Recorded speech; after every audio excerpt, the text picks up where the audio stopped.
नमस्कार दोस्तों, स्वागत है आपका आज के मुख्य समाचार में।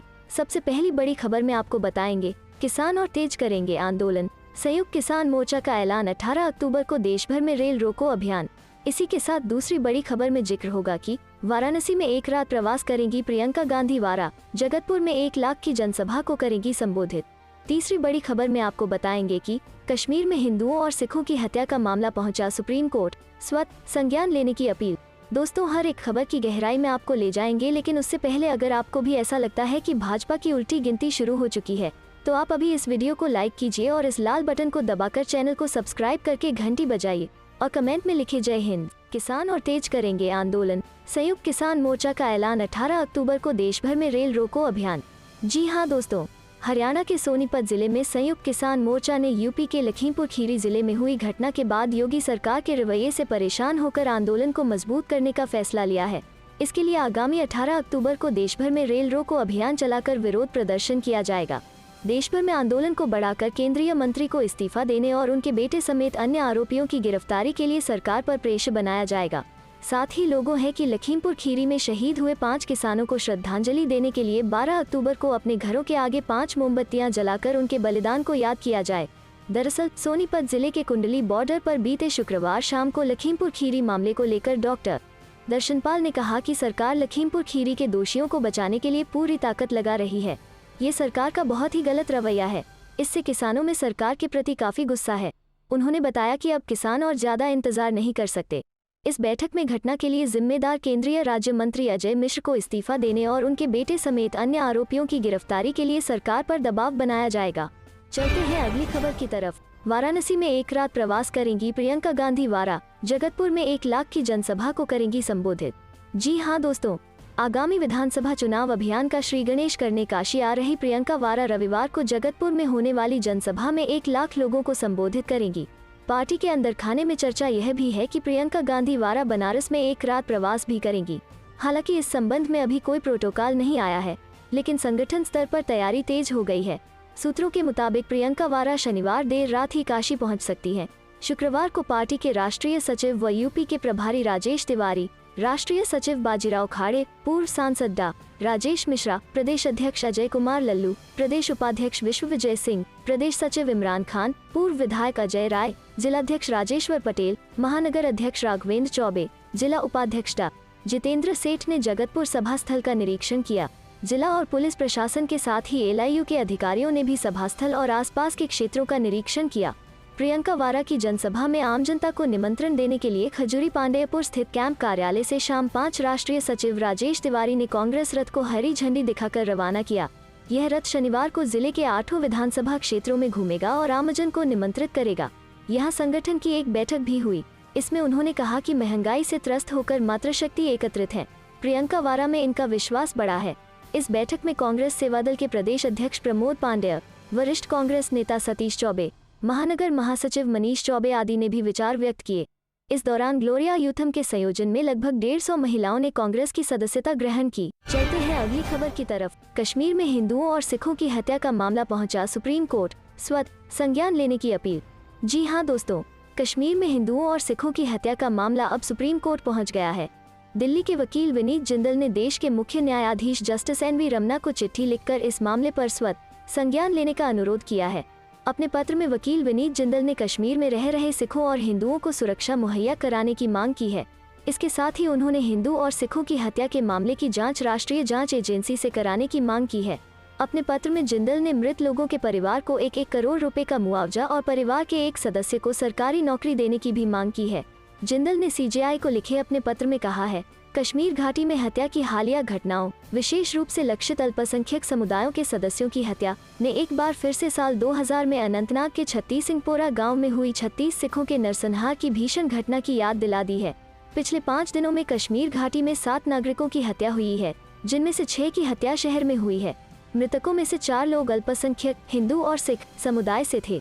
जम्मू कश्मीर में आम नागरिकों पर बड़े हमलों के बीच श्रीनगर के ईदगाह इलाके में गुरुवार को आतंकवादियों ने एक महिला प्रधानाध्यापक समेत सरकारी विद्यालय के 2 शिक्षकों की गोली मारकर हत्या कर दी। चलते हैं अगली खबर की तरफ। उत्तर प्रदेश और पंजाब समेत इन 5 राज्यों का जानिए चुनावी मूड, क्या कहता है सर्वे। जी हाँ दोस्तों, उत्तर प्रदेश और पंजाब समेत 5 राज्यों में अगले साल की शुरुआत में विधानसभा चुनाव होने हैं, जिससे पहले एबीपी क्वोटर सर्वे का सर्वे सामने आया है। सर्वे के हिसाब से जानिए उत्तर प्रदेश, पंजाब, उत्तराखंड, गोवा और मणिपुर में किस पार्टी की सरकार आती दिखाई दे रही है और कौन सी पार्टी ज्यादा सीटें जीतने जा रही है। शुरुआत पंजाब से करते हैं। एबीपी क्वोटर सर्वे के मुताबिक 117 विधानसभा सीटों वाले पंजाब में इस बार किसी भी पार्टी को बहुमत मिलता नहीं दिख रहा। आम आदमी पार्टी आप राज्य की सबसे बड़ी पार्टी बनकर उभर सकती है। सर्वे के अनुसार आपको 49 से 55 सीटें तो सत्तारूढ़ कांग्रेस को 39 से 47 सीटें मिलने के आसार हैं, तो अकाली दल को 17 से 25 सीटें और बीजेपी को 0 से 1 सीटें मिलने का अनुमान लगाया गया है, जबकि अन्य के खाते में 0 से 1 सीटें जा सकती हैं। क्या पंजाब के अगले मुख्यमंत्री के लिए चरणजीत सिंह चन्नी सही पसंद है? इस सवाल पर 60% लोगों ने हाँ में जवाब दिया तो 40% लोगों का मानना है कि चन्नी सही पसंद नहीं है। सर्वे के अनुसार आपको 36% वोट तो कांग्रेस को 32% वोट मिलने की संभावना जताई जा रही है। चलते हैं अगली खबर की तरफ। लखीमपुर कार्रवाई से खुश नहीं कांग्रेस, एमपी बोले सरेंडर दिखावा, इस्तीफा हो। जी हाँ दोस्तों, लखीमपुर हिंसा के आरोपी और केंद्रीय गृह राज्य मंत्री अजय मिश्रा के बेटे आशीष मिश्रा ने पुलिस के सामने भले ही सरेंडर कर दिया हो, लेकिन कांग्रेस पार्टी आरोपी के सरेंडर के तरीके और पुलिस की कार्रवाई से संतुष्ट नहीं है। लखीमपुर हिंसा के खिलाफ कांग्रेस महासचिव प्रियंका गांधी वारा के साथ पहले दिन सही लखीमपुर जाने की कोशिश करने वाले कांग्रेस के सांसद दीपेंद्र सिंह हुड्डा पुलिस की कार्रवाई और आशीष मिश्रा के सरेंडर के तरीके पर सवाल खड़ा किया है। दीपेंद्र हुड्डा ने कहा, जिस प्रकार से सारी घटनाक्रम हुई उससे ऐसा लगता है कि सुप्रीम कोर्ट की फटकार के बाद यह दिखावे की कार्रवाई है, क्योंकि एक हफ्ते से केंद्रीय गृह राज्य मंत्री के आरोपी बेटे से पुलिस हिम्मत भी नहीं जुटा पाई कि आरोपी से जाकर सवाल पूछा जाए, जो कि घर पर मौजूद था। कांग्रेस सांसद ने कहा कि सुप्रीम कोर्ट की फटकार के बाद मेहमान की तरह आरोपी आशीष मिश्रा थाने में पहुंचा है और ऐसे में पुलिस से न्याय की उम्मीद नहीं है। हरियाणा से राज्यसभा सांसद ने कहा कि जब तक केंद्रीय गृह राज्य मंत्री अपने पद पर बने रहेंगे तब तक पुलिस में हिम्मत नहीं है कि वो कार्रवाई करें। केंद्रीय गृह राज्य मंत्री को इस्तीफा देना चाहिए नैतिकता के आधार पर, और नहीं देते हैं तो बर्खास्त की होनी चाहिए। दरअसल लखीमपुर हिंसा के वीडियो आने के बाद प्रियंका गांधी के साथ हुड्डा भी उत्तर प्रदेश के लिए रवाना हुए थे, लेकिन पुलिस ने प्रियंका गांधी के साथ साथ दीपेंद्र हुड्डा को भी हिरासत में ले लिया था और बाद में दोनों को रिहा किया गया। चलते हैं अगली खबर की तरफ। किसान बोले कार्यक्रम का नहीं सीएम का है विरोध। जी हाँ दोस्तों, महाराजा अग्रसेन जयंती पर आयोजित कार्यक्रम में सीएम मनोहर लाल खट्टर का कैथल पहुंचने का कार्यक्रम रद्द हो गया है। किसानों की भारी विरोध को देखते हुए सीएम ने कैथल न पहुंचने का फैसला लिया है। अब उनकी जगह विधानसभा अध्यक्ष ज्ञानचंद गुप्ता मुख्यातिथि के तौर पर शिरकत करेंगे। इस विषय पर जिला सचिवालय में किसानों व प्रशासनिक अधिकारियों के बीच मीटिंग भी हुई। मीटिंग में किसानों ने कहा कि महाराजा अग्रसेन जयंती मनाना समाज का कार्यक्रम है। कार्यक्रम में अग्रवाल समाज का कोई नेता पहुंचता है तो वे कोई विरोध नहीं करेंगे, लेकिन सीएम मनोहर लाल का विरोध जताएंगे। सीएम मनोहर लाल का कैथल आगमन रद्द होने से कैथल पहुंचे हजारों सुरक्षा बलों को भी वापस भेजा जाएगा। रैपिड एक्शन फोर्स समेत बाहर से बुलाए सुरक्षा बलों व दूसरे जिलों से आए पुलिस पर लाखों रुपए खर्च हो चुके हैं। आईजी ममता सिंह गुरुवार से ही कैथल में थी। सुरक्षा में 34 कंपनियां बाहर से बुलाई गई थी। करीब 5000 सुरक्षा बलों की तैनाती की गई थी। एसपी लोकेंद्र सिंह ने बताया कि जिले में आयोजित होने वाले किसी भी कार्यक्रम को लेकर प्रोटोकॉल के आधार पर सुरक्षा के प्रबंध किए जाते हैं। मुख्यमंत्री के कार्यक्रम में बदलाव के चलते सुरक्षा व्यवस्था में भी जरूरत अनुसार बदलाव किया जा रहा है। चलते हैं अगली खबर की तरफ। महाराष्ट्र के मंत्री ने बताए वो 3 नाम जिन्हें रेड के बाद छोड़ा गया। बीजेपी कनेक्शन का दावा। जी हाँ दोस्तों, शाहरुख खान के बेटे आर्यन खान को नारकोटिक्स कंट्रोल ब्यूरो ने ड्रग्स केस में गिरफ्तार किया है। क्रूज ड्रग्स केस में आर्यन खान की गिरफ्तारी पर सियासत गर्म है। राष्ट्रवादी कांग्रेस पार्टी ने इसे लेकर भारतीय जनता पार्टी के खिलाफ मोर्चा खोल दिया है। नवाब मलिक ने प्रेस कॉन्फ्रेंस कर एनसीबी और बीजेपी पर हमला बोला है। नवाब मलिक ने क्रूज पर हुई रेड को ही फर्जी बता दिया है।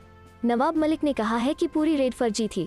उन्होंने साथ ही ये भी मांग की है कि समीर वानखेड़े की कॉल डिटेल की भी जांच हो। नवाब मलिक ने यह भी दावा किया कि आर्यन खान के पास कुछ भी नहीं मिला। प्रतीक गाबा और आमिर फनीचवाला उसे फंसाने के लिए वहां ले गए। इन दोनों को छोड़ भी दिया गया। महाराष्ट्र सरकार के कैबिनेट मंत्री नवाब मलिक ने ऋषभ सचदेवा की कंबोज और परिवार के साथ तस्वीरें दिखाई और कहा कि जिस क्रूज पर 1300 लोग थे वहां से 8 लोगों को गिरफ्तार किया गया। हमारे पास जानकारी ये है कि बीजेपी के स्थानीय और दिल्ली में बैठे नेताओं ने ऋषभ सचदेवा, प्रतीक गाबा और आमिर फनीचवाला की रिहाई के लिए फोन कॉल्स किए। समीर वानखेड़े को इस बात का जवाब देना होगा कि आखिर उन्हें क्यों छोड़ दिया गया, उन्हें छोड़ने से पहले उनसे क्या पूछताछ की गई। चलते हैं अगली खबर की तरफ। लखीमपुर में हुई हिंसा की घटना को लेकर पूर्व सीएम और सपा अध्यक्ष अखिलेश यादव ने योगी सरकार पर सीधा हमला बोला। जी हां दोस्तों, अखिलेश यादव ने कहा कि लोकतंत्र में भरोसा करने वालों और जिसने भी उस घटना का वीडियो देखा, हर किसी ने इस घटना की निंदा की है। अखिलेश ने कहा कि पहले किसानों को कुचला गया और फिर कानून को कुचला गया, अब सरकार संविधान को भी कुचलने की कोशिश कर रही है। अखिलेश ने कहा कि जो किसान अपने हक के लिए लड़ रहे थे उन्हें गाड़ी से कुचल दिया गया। ये सभी अधिकारियों की जानकारी में था कि किसानों का आंदोलन चल रहा है, इसके बावजूद किसानों की हत्या हुई। दोषी अभी तक नहीं पकड़े गए। मैं जिन परिवारों से मिला हूँ, हर परिवार के सदस्य ने यही कहा कि दोषियों को सजा मिले और सख्त कार्रवाई हो। सरकार अभी भी सो रही है, सरकार दोषियों को बचा रही है। सरकार की जिम्मेदारी है कि पीड़ित परिवार को न्याय मिले और दोषियों को सजा। चलते हैं अगली खबर की तरफ। संजय राउत ने प्रदेश बीजेपी अध्यक्ष को भेजा कानूनी नोटिस, अपमानजनक टिप्पणी करने का है आरोप।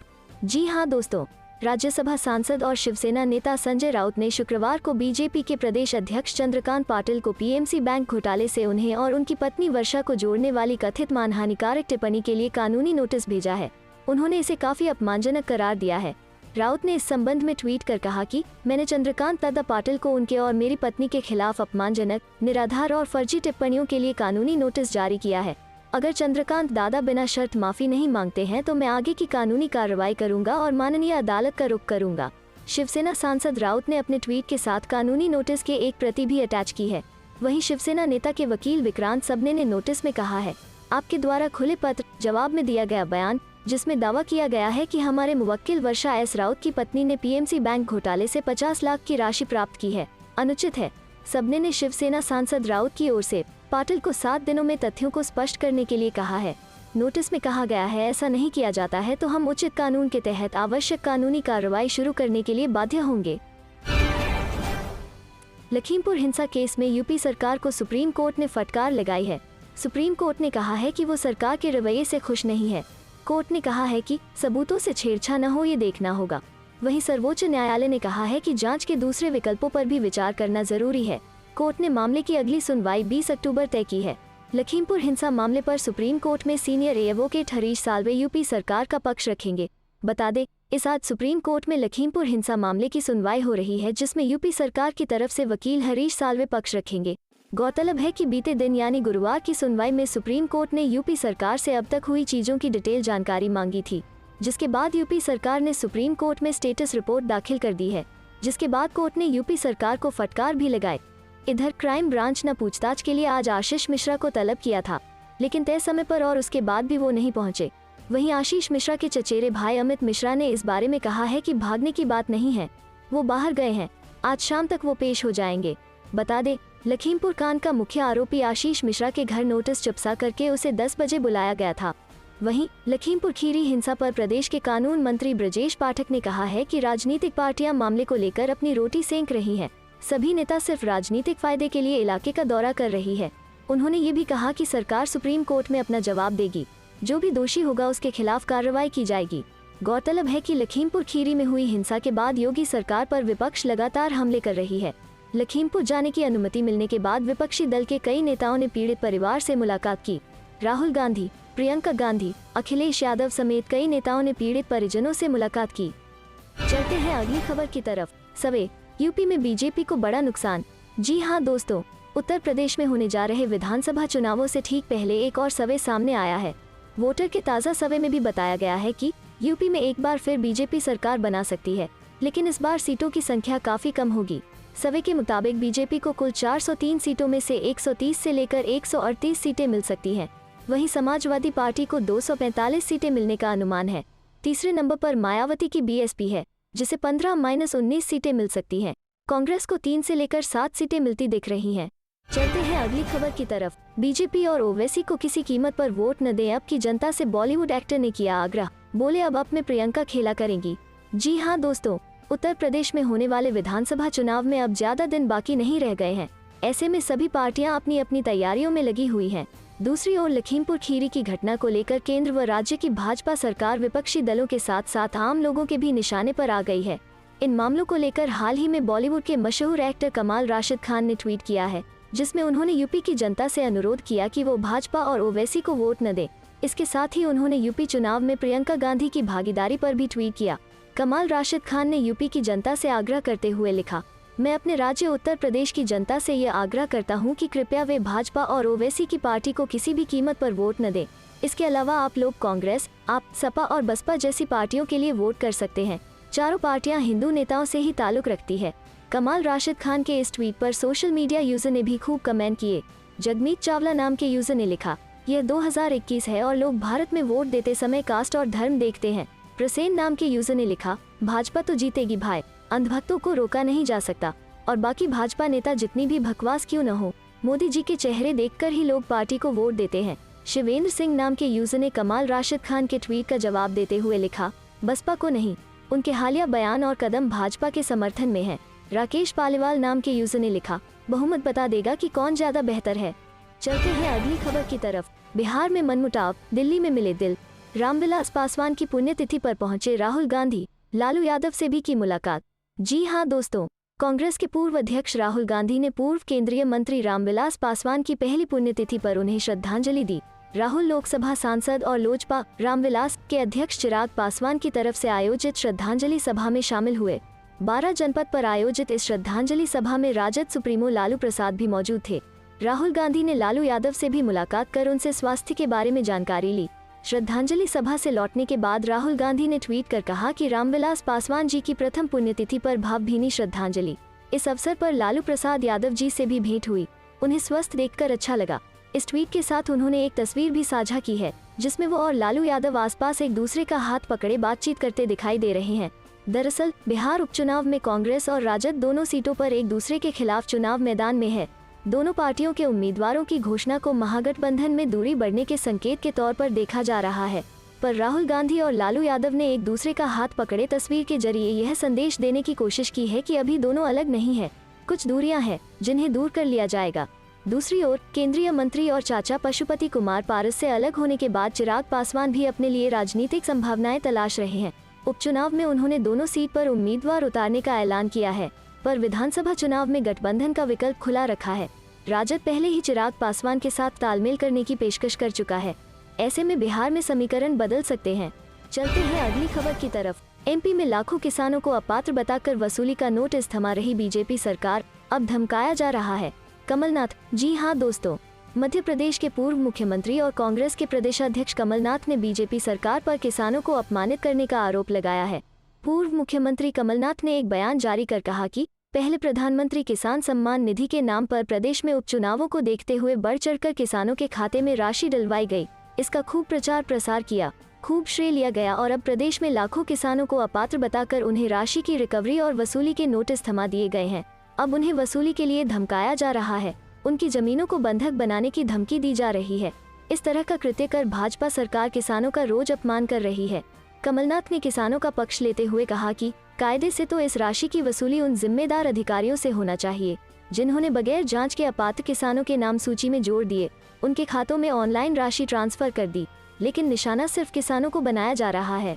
चलते हैं अगली खबर की तरफ। नामांकन के आखिरी दिन वल्लभनगर में कांग्रेस का शक्ति प्रदर्शन, खूब गरजे सीएम गहलोत। जी हां दोस्तों, वल्लभनगर विधानसभा चुनाव को लेकर प्रदेश के मुख्यमंत्री अशोक गहलोत ने आज कांग्रेस प्रत्याशी प्रीति शक्तावत के समर्थन में विशाल चुनावी जनसभा को संबोधित किया। इस मौके पर सीएम गहलोत के साथ प्रदेश कांग्रेस प्रभारी अजय माकन, पीसीसी चीफ गोविंद सिंह डोटासरा, पूर्व पीसीसी चीफ सचिन पायलट, चिकित्सा मंत्री डॉक्टर रघु शर्मा, प्रभारी मंत्री प्रताप सिंह खाचरियावास, उद्योग मंत्री प्रताप जैन भाया, सहकारिता मंत्री उदयलाल आंजना सहित पार्टी के कई वरिष्ठ पदाधिकारी मौजूद रहे। सीएम अशोक गहलोत करीब 1 बजे सभा को संबोधित करने के लिए वल्लभनगर पहुंचे, जहां पार्टी पदाधिकारी की ओर से सीएम गहलोत का बड़ी गर्मजोशी से स्वागत किया गया। सभा को संबोधित करते हुए सीएम अशोक गहलोत ने कहा कि कांग्रेस आलाकमान ने वल्लभनगर की जनता पर विश्वास जताते हुए प्रीति शक्तावत को चुनावी मैदान में उतारा है। ऐसे में आप सभी का सहयोग मिलना बेहद जरूरी है। चलते हैं अगली खबर की तरफ। उपचुनाव, कांग्रेस ने जारी की 20 स्टार प्रचारकों की सूची, इन नेताओं के साथ लिस्ट में कन्हैया कुमार का भी नाम। जी हां दोस्तों, कांग्रेस ने 30 अक्टूबर को होने वाले लोकसभा व विधानसभा उपचुनावों के लिए कमर कस ली है। पार्टी ने शुक्रवार को 20 स्टार प्रचारकों की सूची जारी की। कांग्रेस के स्टार प्रचारकों में छत्तीसगढ़ के सीएम भूपेश बघेल, पंजाब के सीएम चरणजीत सिंह चन्नी, हरियाणा के पूर्व सीएम भूपिंदर सिंह हुड्डा, वरिष्ठ नेता आनंद शर्मा, राजीव शुक्ला, सचिन पायलट, नवजोत सिंह सिद्धू और हाल ही में कांग्रेस में शामिल हुए कन्हैया कुमार भी शामिल हैं।